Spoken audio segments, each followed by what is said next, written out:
Syederalun beredar viral video sejumlah personil kepolisian patroli jalan raya di Telantas Polda Sumsel membantu ibu dan anak untuk memberhentikan sebuah mobil kijang kapsul berwarna silver lantaran diduga membawa wanita lain.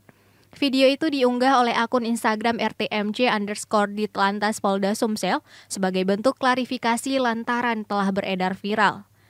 Pada unggahan itu, RTMC_di Telantas Polda Sumsel mengatakan dalam keterangannya bahwa kronologis kejadiannya berawal dari patroli jalan raya di Telantas Polda Sumsel yang dikemudikan oleh Aibtu Indri ketika melintas di lampu merah flyover Polda.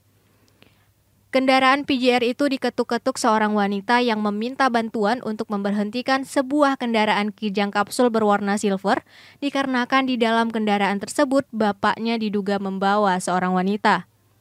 Setelah berhasil diberhentikan, petugas PJR menyerahkan masalah tersebut ke anggota Satlantas Polrestabes Palembang yang sudah melaksanakan pengaturan lalu lintas di wilayah tersebut. Di akhir keterangan, akun RTMC_di Telantas Polda Sumsel mengatakan kepada masyarakat untuk dapat memahaminya supaya tidak terjadi kesalahpahaman.